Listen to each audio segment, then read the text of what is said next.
What's up, everybody? What's up? Aloha Hump Day, Wednesday, June 15. Hope you guys having a great week. Hope y'all having a great week. As you can see, Charles is not here tonight. He is working late. Poor guy. Got some stuff he's got to deal with. So it's just me and Dr. Lee Altenberg tonight. As you know, every Wednesday at 9 a.m., the state comes out with their numbers, and we'll chat about that and have Dr. Altenberg give us his assessment on what's happening.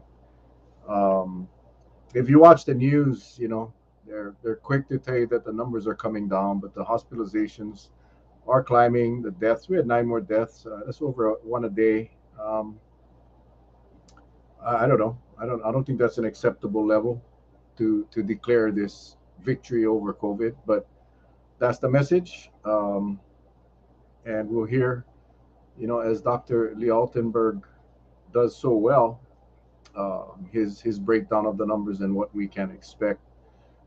The numbers are looking better. I mean, it's slightly decreasing. Positivity rates are still high, though, and I think that's kind of what we got to focus on, is that there's still a lot of virus in our communities. There's still a lot of people that are sick. It seems like every week, more and more of my friends or families are sick with COVID, and it's all over, and people have basically.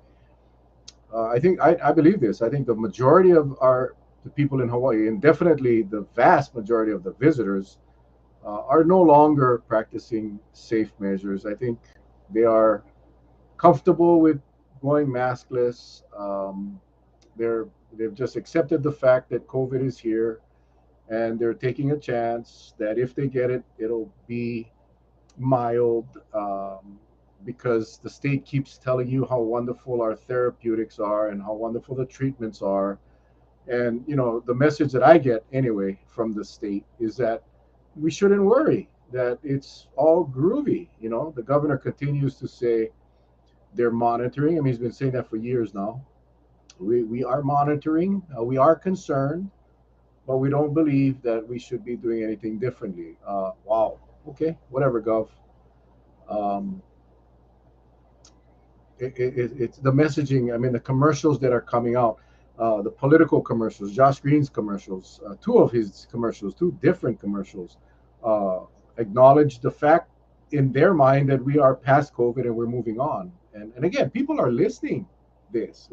People are listening to this and hearing, wow, because not everyone pays attention to the numbers like we do. Not everyone pays attention to what's really going on. So when they hear things like that in the media, when they hear things like that coming out of our leadership, uh, then why should they be concerned, right? Because everything's all groovy. And it's unfortunate because what we're finding out now is you have infected people that are getting on airplanes because, again, in their mind, this isn't a very serious disease. So it's no problem. And they're getting on a plane, either going to the mainland or coming back from the mainland with COVID and spreading it in the airplanes, spreading it at the airports. And we wonder why we cannot get a handle on it. Well, it's because we have no safety protocols in place. Everything's open, wide open. There's no mask mandates. Uh, I went past the airport today, and there were a couple of Asian visitors that oh, I don't know if they're visitors or not, but there are a couple of Asian, I'd say about half a dozen of Asian people dragging their suitcase with masks, and there were some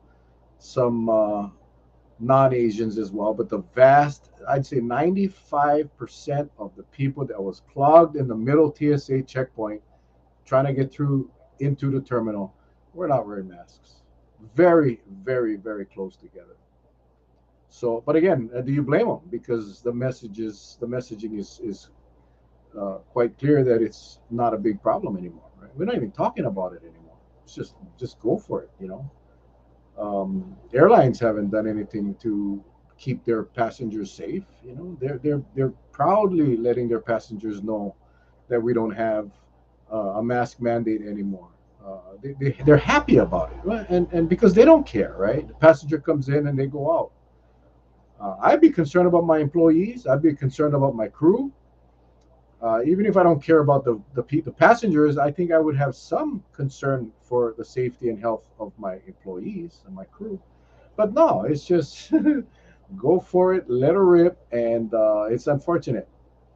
The B4, B5 now it's making its way to becoming the dominant strain. It's much more contagious than one and two and all the rest. So yeah, we're far from over, and it's unfortunate. Look at the numbers of people in the hospital and the number of people on ventilators. The people on ventilators, there's a good chance they're not going to make it. They say about 50%, but and again, the in intentional disregard by our state leadership, the intentional disregard of long COVID is what really bothers me because again, if people were aware of long COVID, if the state would inform and educate the general public on the dangers of long COVID in kids, in adults, vaccinated, non-vaccinated, uh, I think people would pay more attention. But no word about it, no mention, none, zero. No, they in fact they don't even. Today they were talking about vaccines, right? Because they're going to start pumping out the vaccines for the babies, the below 5. So they're all excited about that, but they're not combining that message with the importance of the masking and the social distancing. They're not. It's okay. We're going to push the vaccines again. We're going to be passing them out to the clinics and the hospitals and wherever. But that message should be encompassing, all encompassing with the need for us to be safe. And they're not doing that. They wanna minimize this as they have done for quite a while now, and they wonder why the numbers continue to rise. Go figure. Anyway, I'm not going to bore you anymore. I am going to bring in Dr. Lee Altenberg, one of our favorites. And I know Wednesdays are, for some of us, a day that we wait for because we want to see where we are because we don't have the daily numbers anymore. And it came out this morning, Dr. Altenberg. What are you? First of all, welcome to the show, and thank you for making the time to join us tonight, my friend. Aloha, Mel. Thank you for inviting me. Can you hear me okay? Absolutely, you are loud and clear. Okay. We changed over my internet, so I have Hawaii Telcom now, so we got a much quicker internet connection. So you are Ah, like crystal clear, and it's like really, really, really clear. So good. Well, I'm using the headset today, um, so we'll see how yeah, that goes. it's perfect, man, perfect. So um, I watched the news tonight. I saw the numbers and I watched the news, and of course, I watched two different newscasts, and the message was the same. Numbers are coming down. It looks like the numbers are starting to come down. They didn't really focus on hospitalizations. They didn't focus on deaths, and they didn't really focus on positivity rates. So I was just curious, what was your take on what you found today? Well, it's probably going to be the end of the pandemic for the fourth time, uh, if you've heard that. So I think we're definitely at a peak of this BA 2.12.1 surge, and that the numbers are going to go down for a while. But in the big picture, guess who's waiting in line? All right, so we got this line of variants waiting to come to Hawaii and actually waiting to get their turn to infect the population. And the BA5 is the next in line, and it's already here. In fact, this is one of the earliest states for it to arrive. And so, what we can expect for the next weeks is we'll see the BA 2.12.1 is running out of people that it can infect, and so its numbers are going to go down. But the BA5 is perfectly capable of infecting people that have already had Omicron from January or the recent wave, the BA2 wave. And these are recent research studies showing that the coronavirus, the Omicron clade, seems to be evolving to perfect its ability to evade prior immunity, and so and in particular immunity from people that caught COVID in the first first waves doesn't seem to offer much protection against BA5. So I'm happy to show some graphs if I can. Absolutely. Just go ahead and pop it up, and I'll bring it onto the screen. We Okay, look forward to your graphs. A picture okay. means 1,000 words, man. And what gets me, Doc, is there will you don't they don't invite you on the local media. They don't get you on the news. I've seen you a few times in the past, but I haven't seen you on the news or on Spotlight for a while now. I've never been on that. I was once covered when I came out with a correspondence in the Lancet Infectious Diseases, Mm-hmm. which was about this computational study out of Stanford on what the effectiveness of the testing and quarantine protocols would be for travelers, and that that was published in a prestigious journal, and it got Press, and it got Hawaii News Now coverage. So that was the one time I've been on mainstream television media. Yeah. I'm not one of the stars, and frankly, I mean, there's some, so I'm a population modeler, and the people that know diseases inside and out, treatments inside and out, history of diseases, that's the epidemiologists like Dr. Tim Brown. And so I'm very Mhm. glad that he's gotten some coverage, and I'd like to see more of that. Yeah, but your computational. I don't want to call it projections, but your studies, your charts have been pretty much on target. Again, like Dr. What was Chiba? Was that her name? Dr. Chiba? Shiba, yes. Yeah, she said in one. I saw her in the news one night, and she said, mathematics doesn't have a political agenda. So this is the data, this is what the modeling shows, and it is what it is. Take it for what it's worth. But I got to say, you have been pretty much on track since the beginning. So appreciate that. Certainly. Okay, let me see what we can do here. Put on these slides, and oh, there we go.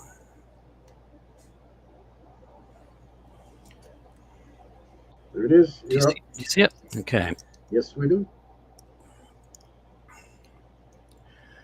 So here's just a graph of the case numbers for the whole pandemic, and labeled by the variant peaks that we had.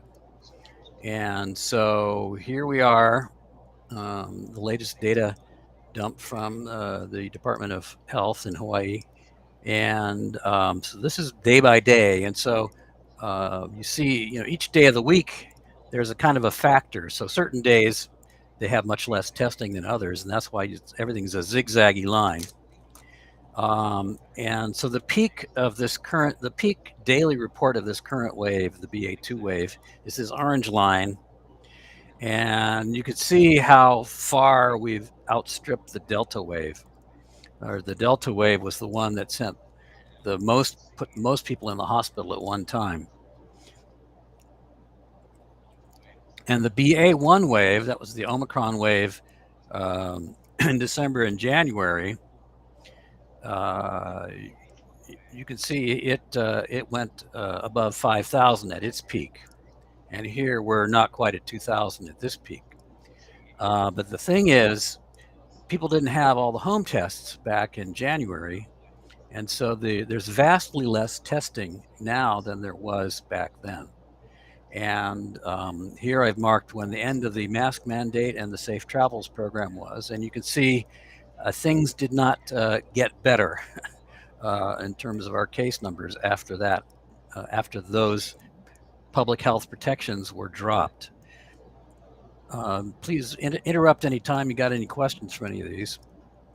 better if I answer them as go along. So there's this great thing called health weather put out by this internet thermometer company. So you buy, it's like a smartphone, except it's a thermometer, and it sends the data to the national site, and they can see how many people are having fevers in a local area and gauge how bad the disease is in that area. And Hawaii, as of today, is ranked at critical risk, 75. Now, at the peak a few weeks ago, we got up to it was like 94. It was so bad.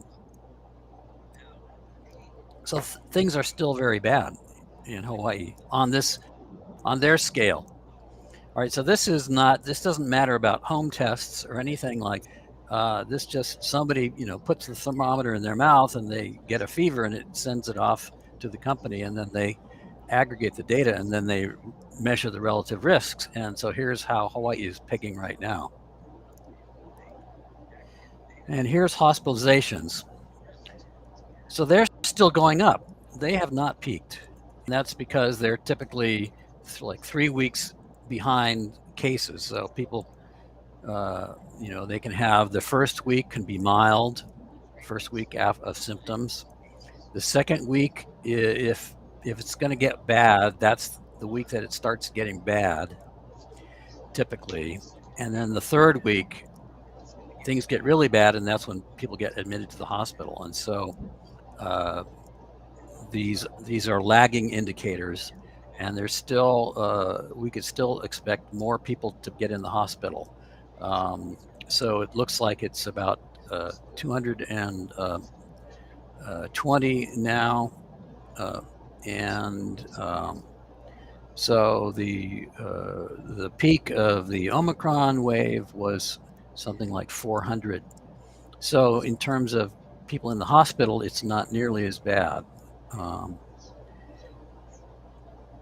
Now, this problem of people having home tests and not getting the tests that are reported to the Department of Health, I've tried to figure out how can we get around that.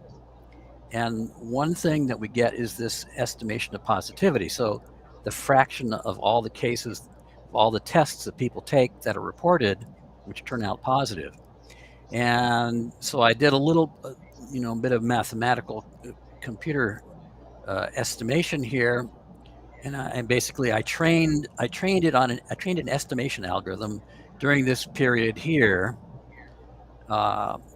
and to be able to estimate what the cases were just based on the positivity, because it turns out when the positivity goes up, the cases go up. And you can see prior in this early part of the pandemic, so this is the summer of the first year of the pandemic, where I didn't train, it has a different relationship. But as we get on this train period, it actually turned out the positivity rates are very good, actual positive of the number of daily cases. So everything got out of whack during the peak of the BA1 wave, because the Department of Health, its computer resources couldn't handle the data influx. There were so many tests coming in. And so we don't know what the positivity rate was at that during the two crucial weeks. But you can see as cases started coming down, this estimator function tracked the actual cases very well. But then something's going on in March, and the positivity rates based on this estimator would be giving us case numbers in this orange range, but what your reported case numbers are in this blue range. And so if this orange is the truth, if we didn't have the home test, if this is the actual number that we would be getting in reported cases, well, it's peaked at 5,000, which is basically what was happening in the BA1 wave at the same rate of positivity levels. And this is something like 3 to 4 times higher than the actual case numbers we're getting now. Now, there's a problem in this estimator, because if you get a home test and it's positive, then you may want to go get the PCR test, which gets reported to the Department of Health. And so there may be a whole trench of positive people by home tests that then up the value of the positivity beyond what it would be if we were trying to compare to January. So these orange numbers might be overestimates, but I think the reality is we're somewhere between the 1,500 and the 5,000, 5,500 that this estimator gave. So this is basically the second highest peak of the entire pandemic is happening now, and you see if these orange cases are the truth, they completely blown away what the peak of the Delta wave was, and they're somewhere in the ballpark of what the January BA1 wave was. So this is the pandemic is anything but over. Any questions on that? Well, not a question, but just highlight the fact that during the Omicron wave, and I'm not sure, George probably has the numbers, but we were doing 12, 13, maybe 14,000 tests per day, and today we're 3,000 or 3,500 tests a day. So that automatically tells you why our numbers that are being reported by the Department of Health are so much lower. So I think your estimates are pretty accurate. I heard estimates from other experts around the country that says it could be anywhere from 4 to 7 times higher than the reported rates, depending on which jurisdiction or municipality you're in and how the testing is going. But I think it's safe to say that the numbers, based on a positivity rate in the chart that you just showed, I think it's quite clear that the numbers that we are being told once a week is significantly lower than what the actual case counts are.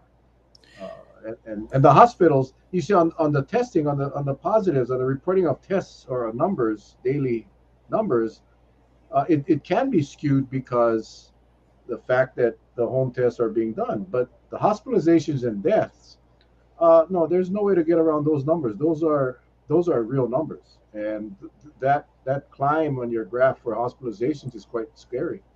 It's quite scary.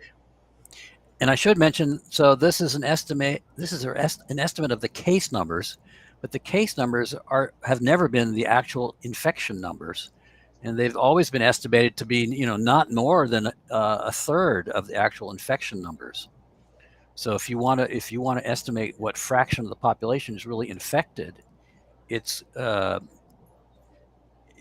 to be something like 10 times the reported case numbers. So if the case numbers now compared to what they were before is like a third, but these are just manifesting a third of the actual infections, so that it's really about 1/9 of the actual infections out there, the current case numbers.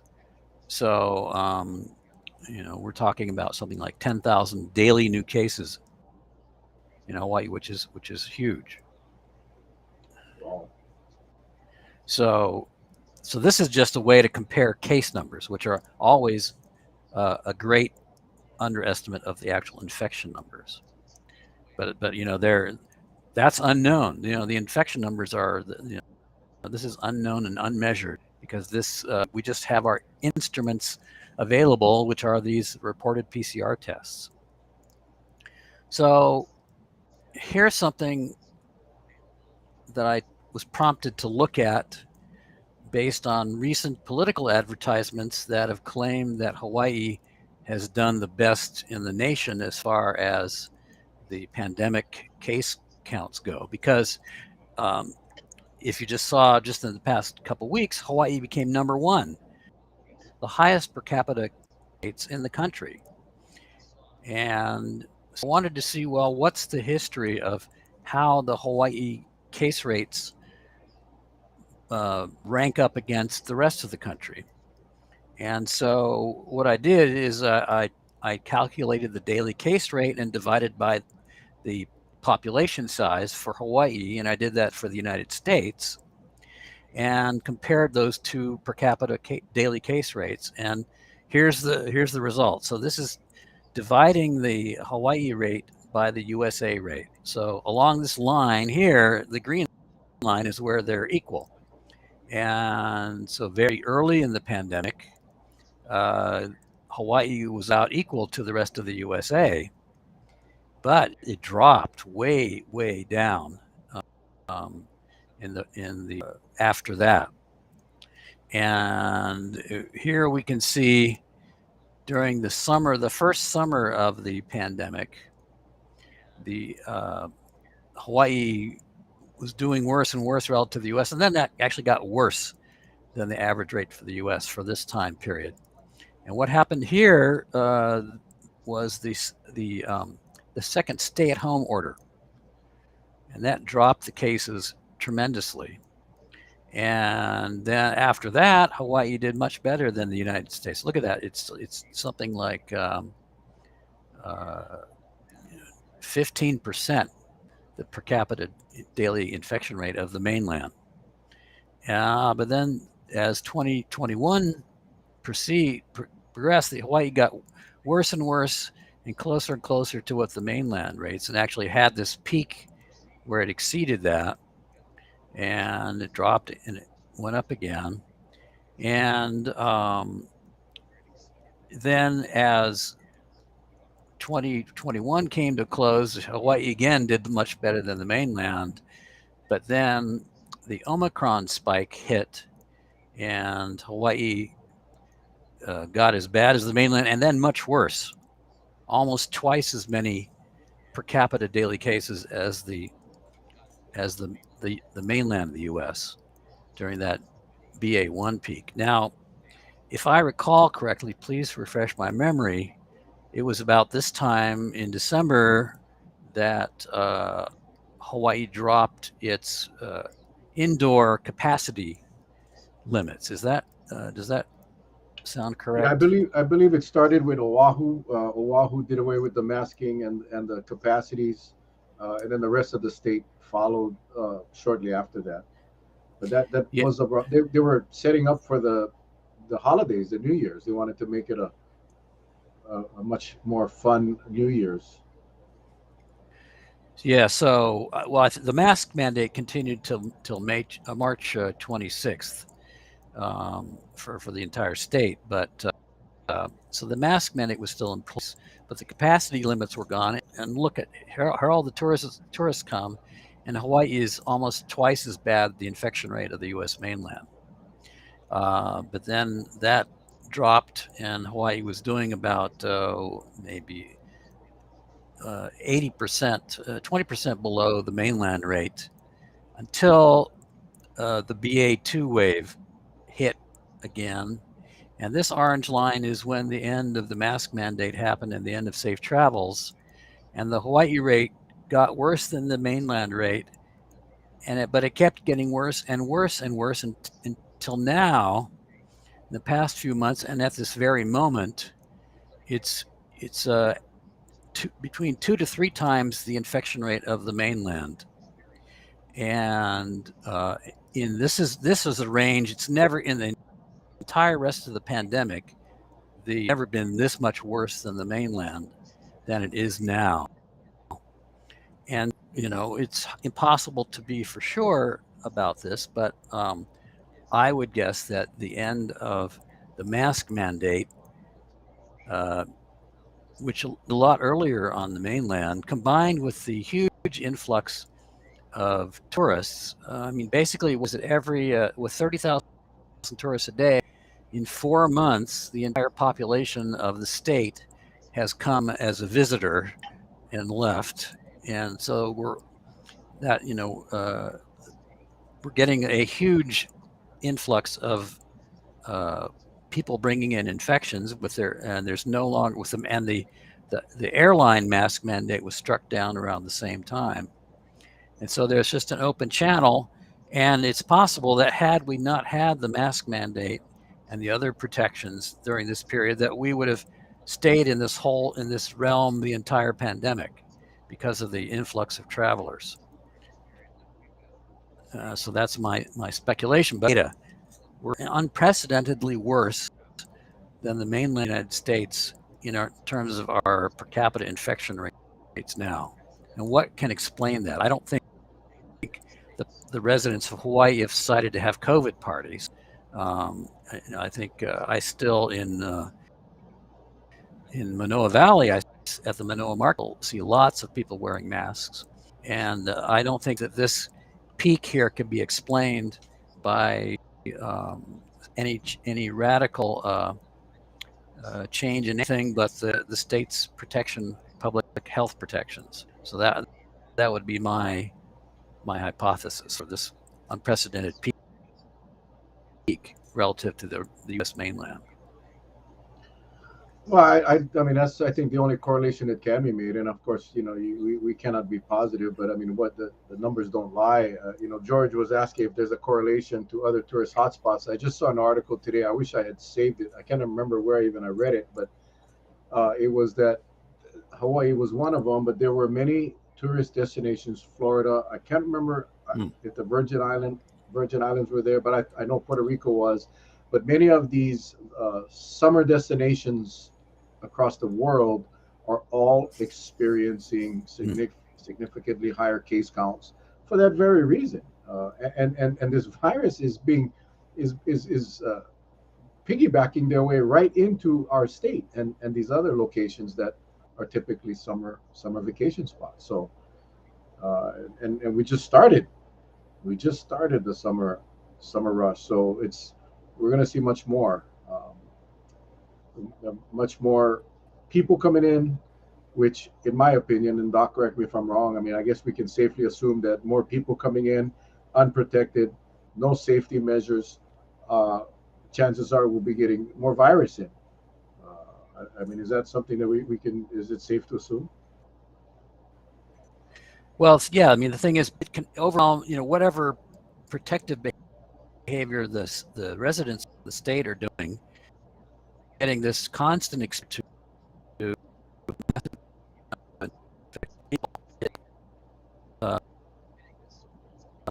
get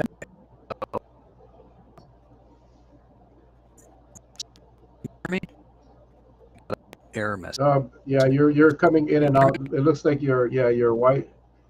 You're coming in and out. You're breaking up. Your Wi-Fi signal looks like it's dropping quickly. Yeah, it's down to red now. I'm not sure if you can hear me, but you might have to exit out and come back in. Okay. What's the deal? Yeah, I'm showing your Wi-Fi signal as red, which is almost gone. Okay, it's back up to yellow. I think you're okay. I think you're okay now. I think you're okay. All right. So let's go back to. Should I share the thing again? Share slide again? Sure. Yeah. Okay. Oh, I lost your slide. You're gonna have to put it back up. Okay. So yeah, if you're constantly inundated with infected people, it's just like infection pressure. So even if we were below if our reproduction number was below 1, and we're getting an influx of infected people, that will keep generating new infections in the state. So here's a little bit of more granular analysis.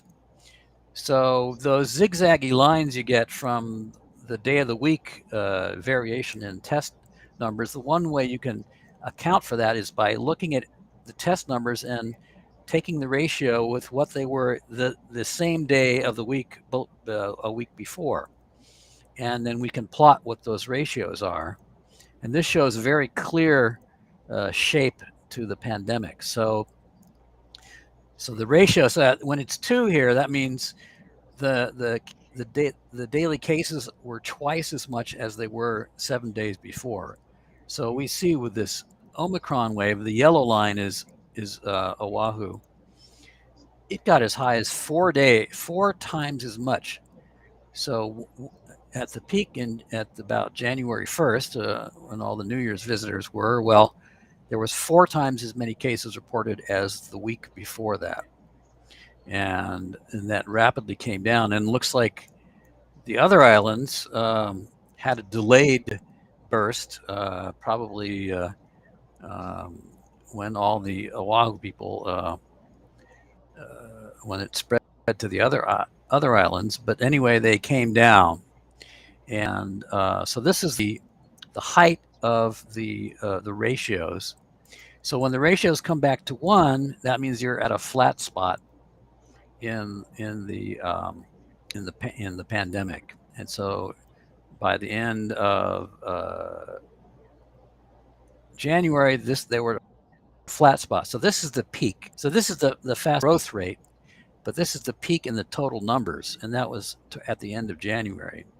And now when the numbers drop below 1, that means the numbers are coming down, and so we hit our low point in case numbers here in late March, but then the ratios got a bit greater than 1 again. So this is this long surge that we've been in since last week of March.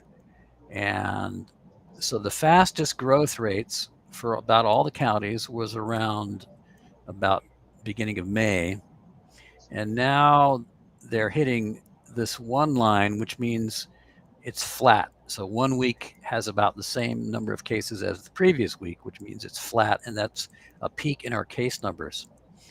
And so one thing to notice here is that from the beginning of the rise to this peak, it was a bit longer than the same period of time with the BA1 wave. And also, notice how steep this was, this approach to the peak. It's been a much more gradual climb to the peak with our BA2 wave. And so what we don't know is what's going to happen after this. And if it keeps going along the same way, we're going to have a long, broad peak at high numbers. They're not going to dramatically drop. And we can sort of project out here. And so this is the Delta. This is going back to the Delta wave. Here was the BA1 wave. And now we're about halfway through a 2 wave. And so it took over 2 months to get here. And if it has the same time scale going out, it's going to take 2 more months, a couple more months before we get to another bottom trough again. But the unknown is, what is BA5 going to do in the meantime? Because BA5 is found here in the variant reports and in other parts of the world. In Portugal, it's had caused a dramatic wave there and increased the hospitalization numbers as high as the previous wave. Now in Israel, the latest report is now it's 50% of the cases in Israel. And so in Europe, the BA5 got a head start, and this pattern of first seeing the variant arise somewhere in the world, and then it gets started in Europe, and it grows, and then it has its growth in the United States. So we don't know, because we don't have we only get these variant reports every 2 weeks, and there was only I think it was 5 or 7 cases of the BA5 in the most recent variant report. That was a week ago. We don't really know how much it started here and how fast it's going to take over, but I can be fairly confident that it's going to take over, because that's what it's done everywhere else where it's mixed with the BA2 wave. And so I think we're going to have a summer of a high rate of cases, and we may get a trough sometime in the next 2 months, but I think then the BA5 is going to be our next wave. You think there's going to be a break between the current variant and BA5? It seems like the BA5 is going to become the dominant strain probably before this surge ends. So is it? Yeah, I mean, I would. you're going to have I'd concur with that. competing. Yeah, you're going to have some competing variants going on at the same time, as has happened with every variant, pretty much. The introduction of the new variant is while we are still in the surge of the prior variant, and so we don't know. Like you said, the impacts of BA5 has been a little different in different countries, but we just don't know what it's going to do here in Hawaii, and that's I think what's scary. Now, Yeah, I mean, in Portugal, so I mean, it first had its big wave in South Africa, and based on their numbers, it wasn't sending a lot of people to the hospital. But they have a different history of prior infections, and than in Portugal, where it took off and it's sending lots of people to the hospital. And the current biology on it seems that it is more prone to attack the lungs than the BA1 variant, and that's bad news in terms of how severe the disease it could cause is. Um, so, I should mention this. I got this. I don't know if you can see yeah, I got this newsletter from Representative uh, Holt for my area, and um, in the May newsletter, it said, as we move past the pandemic and try to chart our normalcy, there were numerous challenges and to tackle and many priorities to focus on. And so, does it look like we've moved past the pandemic based on these? I don't think so. So I just got the June newsletter, and it doesn't mention the pandemic or COVID anywhere in yeah, all of the priorities. So it's as though we're surrounded in what seems to be this mass delusion that um, the pandemic is over and we now just get to live like our normal lives and we won't be sickened. But that's just not it's just not empirically true. yeah. Well, it's. I mean, at least he's not. At least he changed it. He's not even bringing it up in the June newsletter. He's just staying away from it because it's the Yeah. politically safe thing to do. But others are openly saying that we've come through the pandemic and we're proud to have come through the pandemic the way we have, and saying this while we are leading the country in cases. We're leading the country, and some of these guys in Josh Green's commercial, clearly he has people say that he was successful in getting us the lowest COVID infection rate, and yet we are the highest in the country. And I think, again, I think before you came on in my little dialogue, I was talking about that, Doc, is the messages that we're getting, and not just from the politicians, but from the actual elected officials, the Department of Health, who's pretty much stayed silent, is leading people to believe that we're done and it's over and we can move on. And they're going to have a strong push for vaccinations for the babies again. And I did want to, because uh, my good buddy Michael Cox is on, and he was asking about um, the numbers of people that are getting sick, or the vaccination versus unvaccinated. Early on, and this is where we failed miserably, and Hawaii is just as guilty. When the vaccines first came out, everyone was told that this would prevent you from getting COVID. That was Mm-hmm. the sales pitch, right? Because that's what it was, right? It was a sales pitch to go get a vaccine. They bribed people. They offered rewards for getting vaccines, and they promised people that you would not get the virus. So there was a large segment of this community that believed that, including myself, because I'm not a doctor. I'm sure you know enough about those things that you said nothing's 100%, but I kind of had faith in our government leaders, national, state. And then we slowly started to understand that, whoa, wait a minute, this isn't preventing people from getting COVID, but it is preventing people from getting seriously ill, going to the hospital and dying.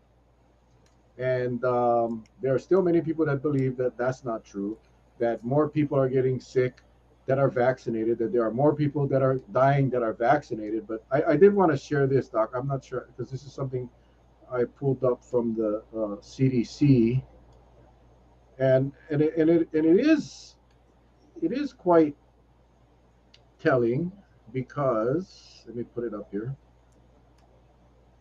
As you can see, at the beginning of the pandemic, this orange line is unvaccinated. So there were many more, and this is COVID deaths. I'm sorry, hospitalizations per 100,000. So as you can see in the beginning, there was a huge disparity between vaccinated, boosted, and unvaccinated. But as time goes on, the breakthrough infections are starting to come down, and there's a lot of explanation for that. I'll let you do that. You know, the waning immunity and all of these things. But but my point is that as it relates to vaccinations versus unvaccinated people, the data has never changed. The data has always told us that the unvaccinated people have a higher risk of serious illness and death than those that are vaccinated and boosted. So I'm not sure how you want to address this happening, this little part of the orange now that's coming on down and getting pretty damn close to vaccinated and unvaccinated. This was from the CDC, by the way. Now let's see. So it's very small on my screen. Can you say what those lines were again? The orange line was Okay, the light blue is fully vaccinated. The dark blue is I'm sorry, the light blue, the bottom one is fully vaccinated with an additional booster. The middle one is just vaccinated without any boosters, and the orange line is unvaccinated. okay. These are hospitalizations, and again, Yes. um, between November 2021 and February Okay. 2022. So this is a combination of mechanistically of very few things. So one is the underlying rate of infection. So this is uh, so that's going to scale all of the curves, and then the second is what happens to you once you're infected, and so and the third is what's the nature of the virus itself, and so more and more people. So what estimated 60% of the population now have been infected at some point in the pandemic, and it's probably grown since that last estimate. So that's going to give some immunity, which will give some protection if you've survived. So another thing is the most morbid statistic is that the people that were most vulnerable uh, to the pandemic have already died. 60 if that 60% of them have been infected, and they're not going to die or be hospitalized again. So that million Americans that are dead are not you're not going to see them hospitalized again, and so that changes. So the population that's left is likely less vulnerable, doesn't have that extreme vulnerability. So that's another factor.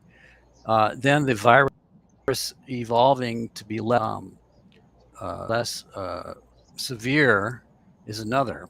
Now, Delta was definitely more severe, and the question about Omicron, um, Omicron, some estimates of BA1 put it to be as severe as the original Wuhan strain, the wild type. And so, if you look at so you'd need to compare. You'd have to look at the infection hospitalization, because these numbers combined, as far as I can read it, are combine the actual number of infections with the fraction that get sent to the hospital. So thank God the overall trend is reduced, but we're still at, in terms of that orange line, we're at half the rate that we were at the beginning of the pandemic. Well, actually, it only goes from November, so we can't see the beginning of the pandemic. This is since November 21. So this is only the BA1 wave through the this is only basically the BA1 wave. The Omicron, the Omicron surge. Yeah. So I should explain some of the nomenclature here. So Omicron is like multiple strains now. They're all called Omicron, but the Omicron wave that we got hit by in December of this year is now given the subtype BA.1. But there's all these other subtypes that were part of this kind of evolutionary swarm of viruses that were originally found in South Africa and are related to the BA1, and that's the BA4 and the BA5 are the upcoming champs, and the BA2 is we've just gone through this month. So this is the first. The BA1 is the one that got here the first, and so we're looking the curves that. So I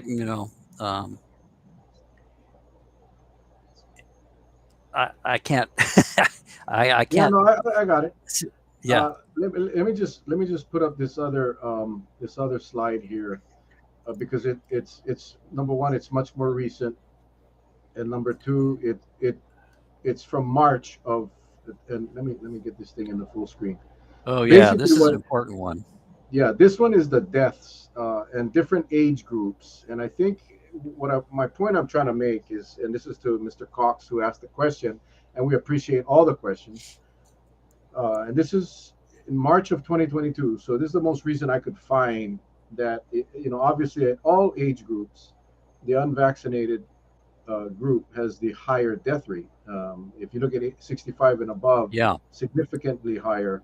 So Doc, go ahead and explain this one if you can actually see it. The thing that stands out for me is, if you look at the very bottom line, the boosted group over 65 years old. So Dr. Fauci just got infected, announced so he's in this group. And those that are triple vaxxed, the boosts, their death rate is basically, if you look at the compare it to the younger ones, their death rate is higher than the unvaccinated. The death rate of the unvaccinated people, 18 to 49. So if you're telling people that they need to be personally responsible and get vaccinated, and you're over 65, the best protection you can get against dying is still much worse. It's about 4 times the death rate of unvaccinated people, from 18 to 49 years old. So you can't get any more. You can get a fourth vaccine if you're over 65. That'll give you a couple months of additional protection, but it's found to wane quickly. The immunity levels found to wane quickly. Starts to wane after 2. That may give you a bit of an advantage, but older people, there's only so much that they can do to protect themselves with vaccination. And if you're telling them, that's the only public health protection we're going to give you, and you have to fend for yourself in indoor air could be heavily contaminated with COVID because nobody's wearing a mask, the current message is tough luck. We're not going to give any policy that protects people over 65 when they go into public indoor areas. And the fact that their vaccination will basically give them much worse protection than a young adult who's unvaccinated. So there's a tremendous inequity issue here in not providing public health protections for the public in public spaces to those that are just older. And there's no amount of personal responsibility that you can reduce your age through. And those that have medical conditions, immunosuppressed, immunocompromised because of medical conditions, there's nothing they can do to be responsible to make themselves safer, except don personal protection equipment as effectively as an emergency room worker. And that's what you're basically demanding of everybody has vulnerable health conditions to go into a public indoor space today. You're basically saying, you need to protect yourself as well as an emergency room worker, but we're not going to do anything we're not going to tell you that, first of all, and we're not going to provide you any educational training materials or personal protection equipment in order to gain that protection. So there's tremendous inequity in the current policy. Now, Yeah, and I think were there other questions about that graph that I didn't address? no. I think I just wanted to put that out there because there's a lot of information out on the internet about the that the vaccinated people are in just as at risk or even higher risk than those that were unvaccinated. Which I just wanted to point out that's not true. As it relates to hospitalizations or deaths? I mean, and more so, you can see how graphic. I mean, that's not disputed, but some people still believe that that's the case. And like Mr. Cox, he's not an anti-vaxxer. He's not at all. I know him personally; he's a good friend of mine. But many people believe that this being vaccinated is a false protection, but it's not. It's actually keeping people alive as it relates to hospitalizations and deaths. Long COVID, that's a different story. That's an entirely different story that would take another hour to discuss. Well, yeah. So let's be absolutely clear that vaccination, no matter who you are or what situation you're in, if you have an immune system that can respond to it, you're going to lower your risk of serious illness and hospitalization and death by getting vaccinated.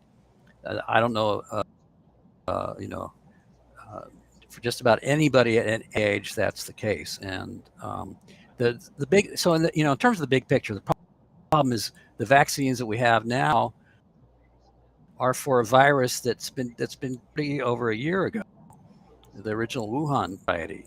And they're doing clinical trials of vaccines that are targeted for the current variants, but it's going to be months away. And so there's really a problem of our testing and regulatory system in catching up with the evolution of the coronavirus, and that's leaving everybody vulnerable. I just saw the story on Novavax that we're getting close, and I don't mean to chuckle because it's not funny, but it goes to what you just said. They said, however, the testing and the trials for Novavax was not related to BA4 and BA5. So we'll get, we are going to be trailing the variants as this thing goes along. But nonetheless, I mean, we got to protect ourselves the best we can. Now, we cannot predict the future and what the next variant will be, and it takes a while to get these vaccines tested, trials, and get it approved. So, I'd like to say this in terms of the risk that the average citizen faces from coronavirus. It's not hospitalization, it's not death, it's long COVID. And the CDC came out with a study that found overall something like 20% of people that get infected have some new health condition that they didn't have before that was caused by their come up afterwards. And for if you're over 65, it's 1 out of 4. And so they looked at people that weren't infected, and a certain number of them get new health conditions after a certain date. But they looked at the excess above that of people that got COVID, and that's where that 25% comes from. And another study looked at the effect of vaccination on breakthrough infections, and in terms of getting long COVID. It turns out if you're vaccinated and get infected, it reduces your chance of long COVID only like 15% below if you were unvaccinated and got infected. And so long COVID, I mean, it has to be understood, this is a really, really weird virus. And it doesn't just infect the nose and the sore throat and the lungs. It goes throughout the entire body. And it goes and attacks the lining of the blood vessels.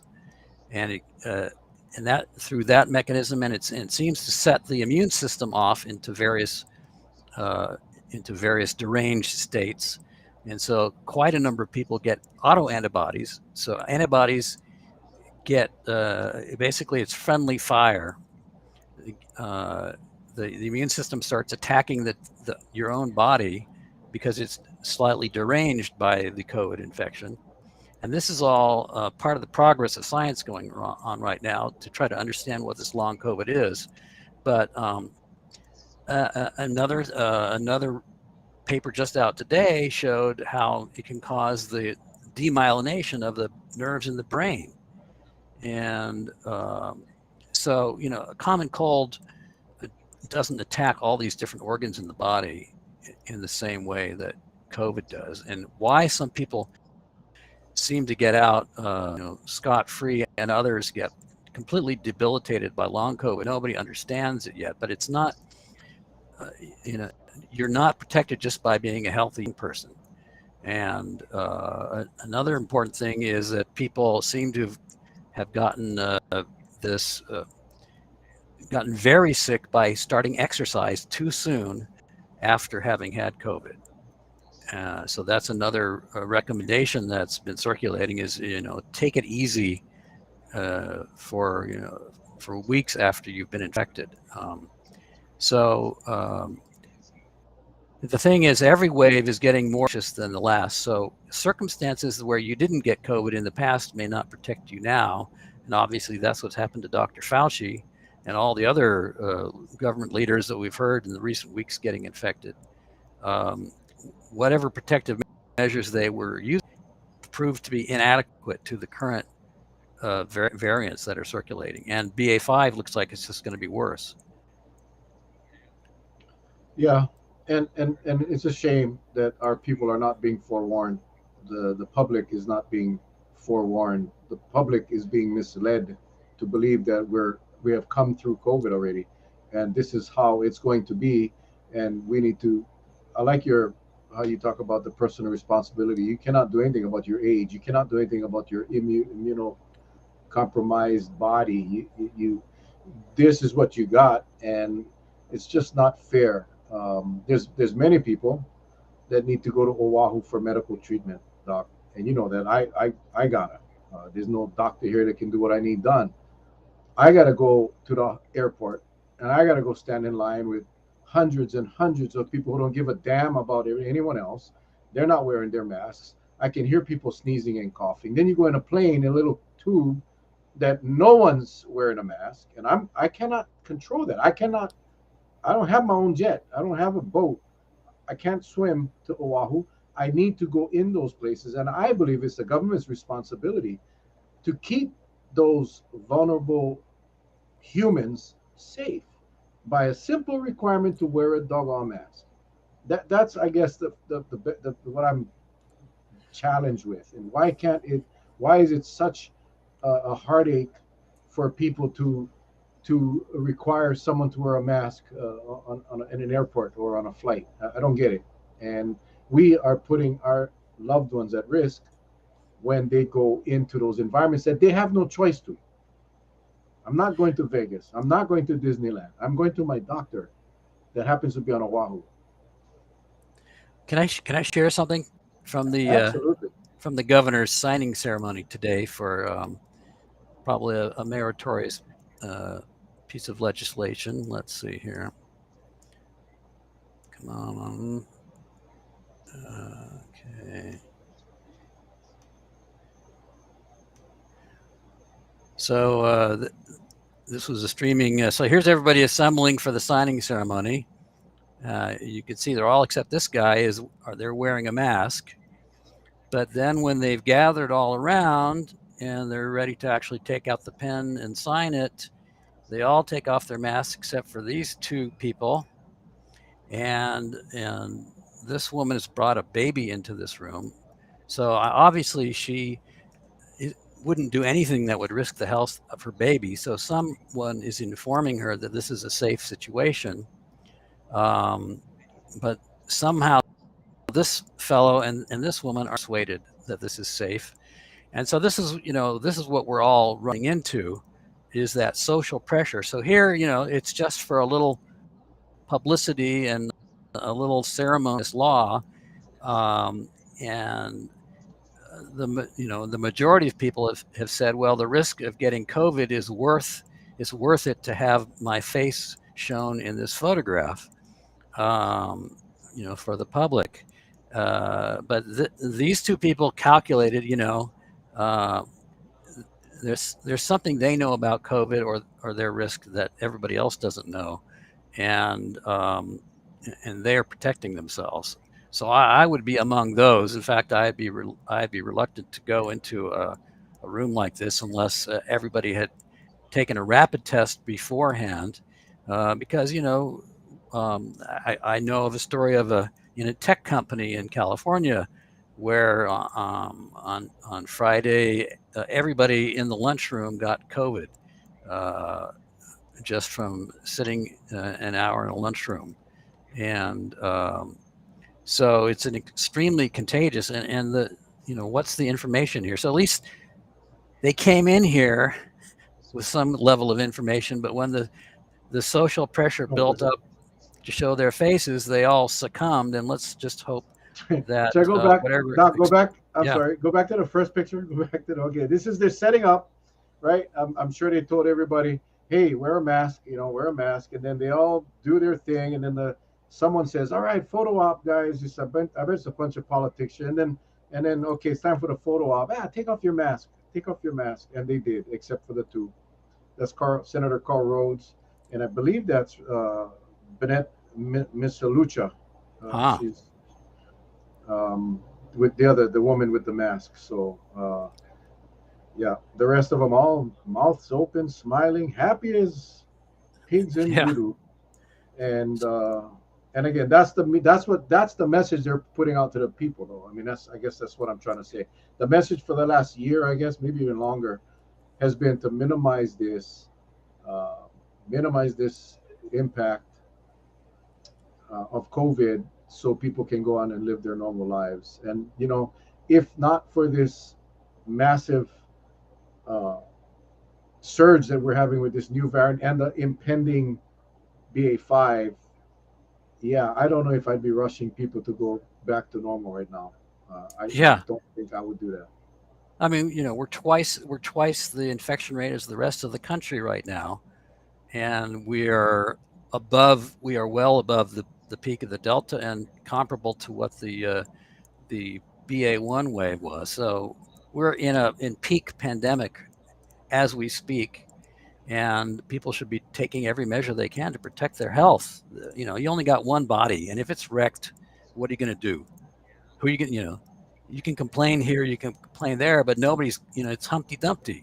Nobody could, all the king's horses and all the king's men couldn't put Humpty together again. And if your body is wrecked, if you're one of the unfortunate people that get this really devastating long COVID, nobody knows what to do to help you. Nobody can help you. Well, Doc, we had 9 deaths over the last week, the last 7-day period. Is that an acceptable number? Is more than one person a day dying in this state? Is that acceptable for our leaders to just encourage people to live their normal lives? I struggle with that because it doesn't sound like much, right? But it's even at one a day, 30 a month, 365 people lost their lives because of COVID, because we as a government couldn't keep people safe. I don't know what that number of acceptable death is, but apparently, 1 point something, 1.2, whatever it is, 1.3, is okay. That's We're okay with that. That's the way I read it, and because they haven't changed their messaging, they seem to be okay with 9 people every week dying, and that's what bothers me. It does. Well, well, let me ask this: what kind of organized lobby is there for the survivors of the COVID dead? What kind of lobby is there of the Hawaii residents that now are disabled with long COVID? I don't think much. What kind of lobby is there for the people that want to get rid of the mask mandates? Well, I heard the representative of the Hawaii Restaurant Association saying the masks were bad for business. The airline CEOs said the masks are bad for business. They are organized. And I think my hypothesis is that during this pandemic, they have gotten themselves organized in their lobbying, and they have a strong, anti-public health lobbying effort that is not matched by the people that are pro-public health, which are not who are not organized. And I think that may be a part of what's behind this change and this dropping of all public health measures, um, is just that uh, these business interests that perceive all of these public health protections as interfering with their money making have gotten themselves organized to influence the policy. But it's not just Hawaii. It's not just the United States. It's actually much of Europe as well. And to find countries that are taking a very different turn, you need to go to Asia and see what Taiwan, Korea, China, um, and in particular have done, and they've done very well, or New Zealand. Um, so there's a certain amount of, a certain effect of you're in that room and they're about ready to take the publicity shot. There's that kind of pressure if you're the governor among 50 governors and you're the only one who has the mask mandate left. There's Mhm. that kind of social pressure to take off your mask or to remove the mask mandate from the state. And so it's very hard to buck up against these kind of conformity pressures that are on people. I should note that Alameda County in California has reinstated its mask mandate. And there's a very important difference in that situation, which is that it was the health officer of the county that had the power to reinstate the mask mandate. And the county is run by a board of supervisors, but the health officer has the power to call the mask mandate. Here in Hawaii, the public health officer, Dr. Char, doesn't have that power. It's the governor and the mayors. And so the political power is not in the hands of a public health expert, uh, but in the hands of these chief executives. And we have a very different outcome. And so I think, in terms of the legislative agenda here, uh, um, so why have our leadership decided that public health measures are dangerous politically, or that they bear no cost politically? Well, I think it's because the sick and the dead don't have an organized lobbying group to speak on their behalf, and they don't have a lot of big bucks to contribute to the future campaign coffers.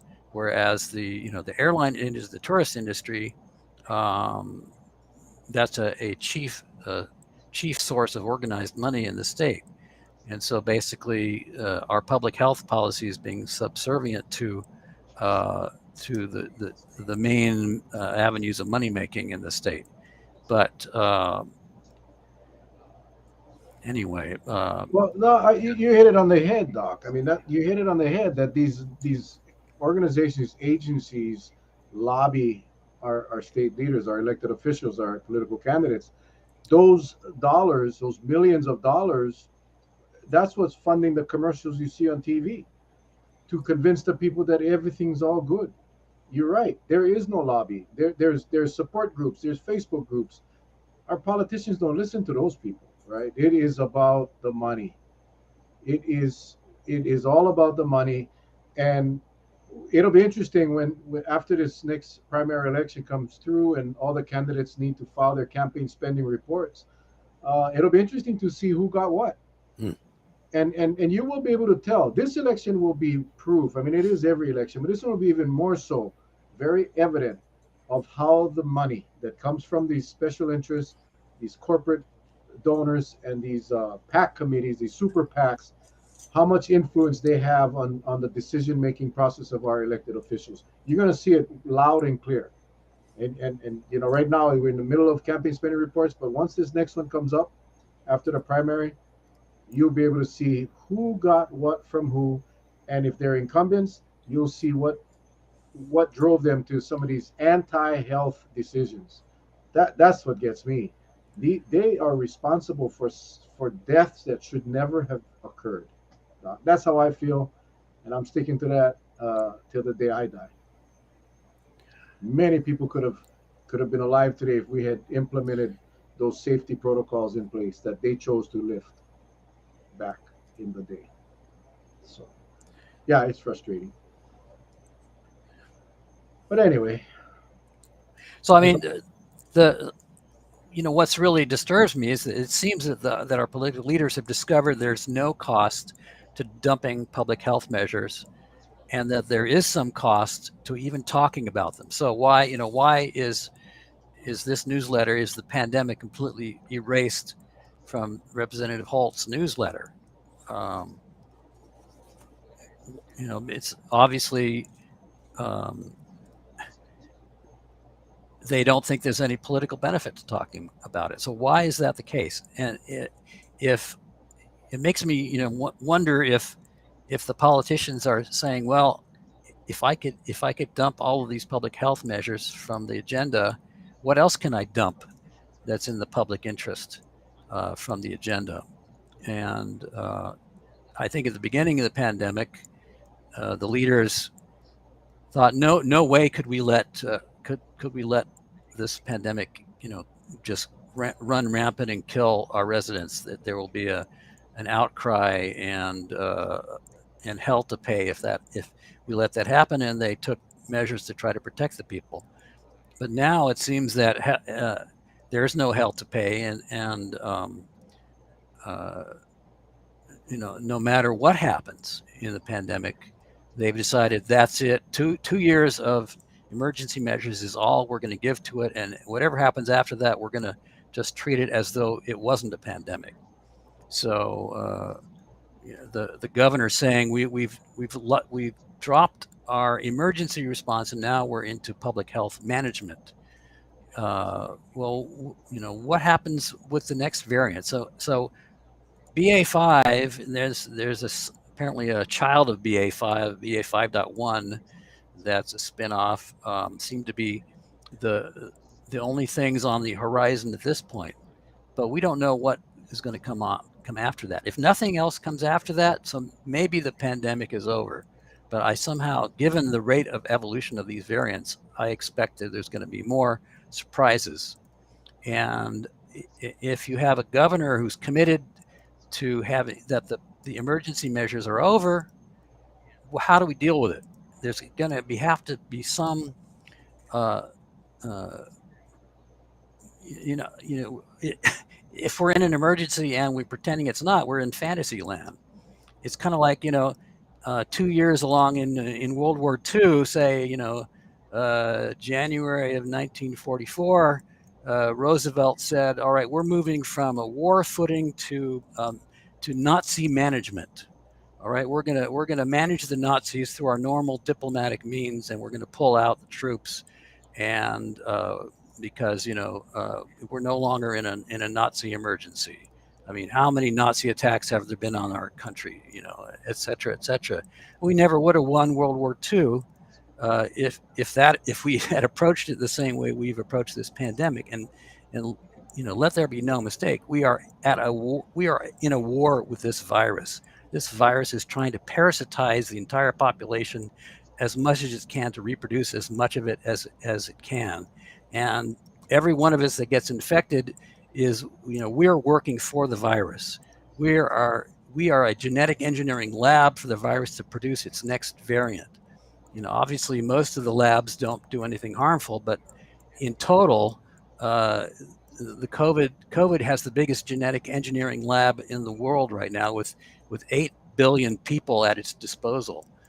And if we're going to stop this thing from evolving and continuing to parasitize the population, we have to stop transmission. And we are in a war with it, and we can't lose sight of that. We can't shift to just Nazi management as a way to deal with it.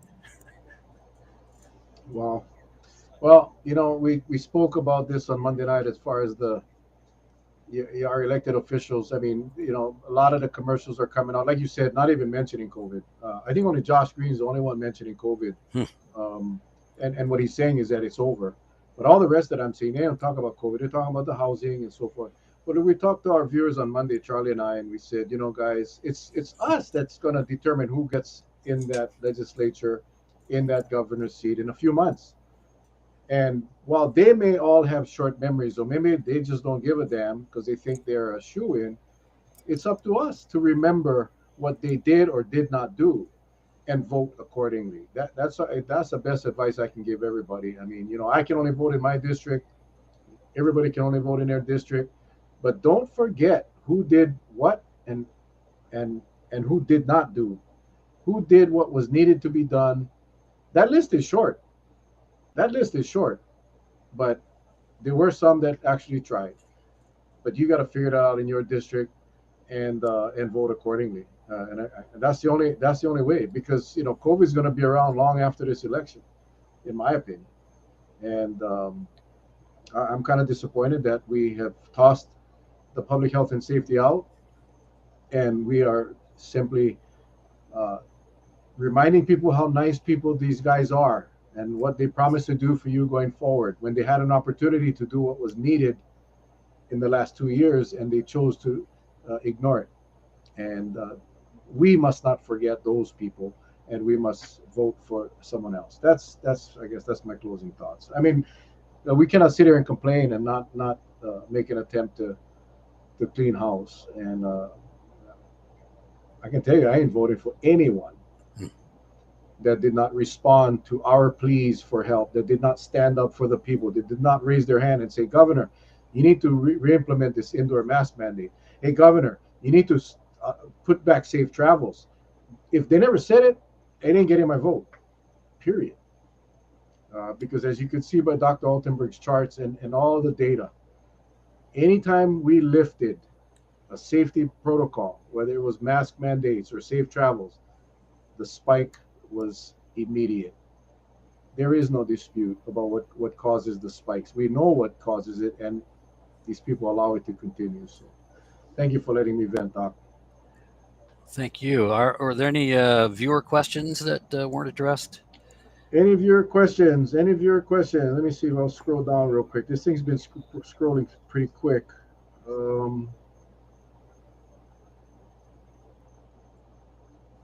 I think you answered most of the questions in the presentation. There's always the debate about masks, you know, that masks don't work or masks do work. Um, I believe masks work. I believe a properly fitted N95 mask works, and I think everyone should get them. Um, I would not even think of going to an airport or a crowded indoor area, definitely not an airplane, without an N95. That's just, you're foolish if you do that. Foolish. I But mean, I don't know. masks definitely work. That's why all the healthcare people that work with COVID patients wear them, N95s. Now, mask mandates work as well as the people follow them and pay attention to how to wear a mask to protect yourself and to protect others. So that depends on the competence and the concern of the population. And one thing the mask mandates do is they give the message that we are in the pandemic and we had better take care to try to stop this thing. And that's another thing is by dropping the mask mandates, they there's the belligerent anti-maskers who have raised quite a lot of noise, and you don't have to deal with them anymore. So there's a a political gain to be had just by getting this annoyance out of your hair. Um, but and there needs to be an equally loud voice from the survivors of the dead and long COVID to protect the public health in the public spaces. So let's see. The natural curvature of virus surges. Let's see. Lots of the deniers are saying now, see, it's coming down just like before. Mitigations don't matter. Oh, well, of course it's going to come down because the virus runs out of bodies to infect. It can't go on forever. It runs out of infected people, and then they have some period of immunity. So, no matter what, I mean, even the Black Death, that peak came down. In the plague, because the plague ran out of bodies to infect. So the critical thing is, what kind of a curve do you get with public protections versus without? And you get a lot more infection, a lot more variant generation, and a lot more death by not having the protection. So the reason the curve is coming down now is because there's a lot of people that got sick. And that's the way you plow through an epidemic peak and bring it down just by getting lots of people sick. Well, that's not a good way of doing it. The way you take away the bodies from the virus fodder is put a mask on so it never gets to you. That's basically like being in a tank. Being in a protecting yourself from the onslaught. So 5-day isolations, no, they're not enough. Numbers of studies have come out that with Omicron, like half the cases continue to be contagious after 5 days. So, what did the CDC say? Well, you have to wear a mask for the next 5 days after the first 5 days. But I don't want, I would not be happy sitting next to somebody who was infectious with COVID and depending on my health safety for how effectively they were wearing the mask during that period. I'd much rather they were wearing the mask after day 10. But the problem is so many people were sick with COVID during the BA1 wave that it was impacting the economy. And people, people didn't have people to do the jobs they needed because they were sick. And so you cut the number of sick days down by cutting the isolation period down. So that was not based on any new science about how long people are infectious, but based purely on the need to get people back into the workplace. Yeah, that was quite disturbing. It's the same thing happened with the easing on the travel requirements. Because the airlines went to Congress, went to the White House, and said, we're losing money. We can't get pilots. And it's just bizarre how they just toss aside. We have, the other problem I'm seeing now, and then we'll end with this, but is this whole 5-day, if you're not vaccinated, 10-day mask wearing, you got to test out after 5 days. What's happening now, and I'm hearing this directly from people that are sick with COVID, that the doctors are giving them clearances to go back to work, even if it's not consistent with the Department of Health policy or the CDC policy. And the workplaces are allowing them to come back early because the doctor said they can. We are getting more clusters in workplaces, in businesses, because people are showing up to work sick. And they know that they're sick, and they know that they're tested positive, but their doctors are saying, you're okay. You're not infectious anymore. Just wear your mask. But like you said, Doc, how can we be assured that everyone is wearing their mask properly, that they have the proper mask? So, yeah, I worry about that. I mean, this is the power of the CDC. When they come out with a recommendation, then local people don't feel that they have any authority to go against that recommendation. And so when the CDC has this permissive new recommendation, everybody falls in line. That's the power of the CDC. It's not legislated power. It's just their social political power. But that's why, I mean, I don't know of any epidemiologists who agree that 5 days is a long enough isolation period. I mean, 10 days, their old 10 days seems to be holding up pretty well with Omicron, as far as I've seen. Yeah, and when the CDC's recommendations or whatever you want to call it does not fit the local government's agenda, like if your county goes to red, you need to, we recommend the Yeah. indoor mask mandates. Um, no, they pick and choose. They pick and choose, and this one they choose not. They just choose to ignore it. Said no, we're not going to listen to the CDC. When the CDC said, "Oh, cut it down to 5 days," yeah, we'll listen to that. Whatever benefits the money, we'll go along with. If it's going to hurt our economy, then we won't. We won't. Like an indoor mask mandate really is going to affect. How does it affect your economy? How does it affect your stores? I mean, if you got to wear a mask, come on, people, come on. Anyway, Doc, thank you as usual. I don't know what to expect next week, Wednesday. I'm not sure if next week, Wednesday, the numbers continue to drop. I think hospitalizations and deaths will continue because it's a lagging indicator. But we hope that this surge is on its way down, and then see what happens with BA5. But you're expecting it to kind of simmer Yeah. down for until BA5. Yeah, basically, yeah. And how far it gets before BA5 raises its ugly head, I'm not sure. It's doing it very quickly in a lot of countries.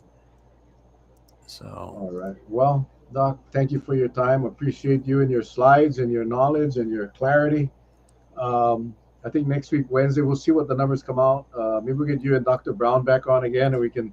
that'd be That's terrific. fun. The two of you guys are like it's like peanut butter and jelly. So I'll reach out to Dr. Brown, and we'll try to get the both of you on next week, Wednesday. But thank you so much, my friend. Stay safe up there on Certainly. Oahu. Hope that was helpful. Hey, it Okay. definitely was a lot of positive comments. Thank you guys, villagers. Appreciate you guys coming in. Remember, Friday night we'll have Shopo. A lot of things going on in the Shopo world with the police departments all over the state. I asked them to come back on to talk story a little bit. Tomorrow night I'll be on my own doing my Meet the Candidate. If you guys want to hear a little bit about what the heck, why I'm running, I try not to talk about our campaign during our Mel and Charlie show. But tomorrow night is, if you're interested, tune in 7 o'clock. We'll have some fun. I'll take your questions. And we actually will have some fun. We will have some fun. So with that, folks, thank you all. Take care. God bless. We love you guys. We'll see you guys on tomorrow night. Aloha. Thanks, Doc.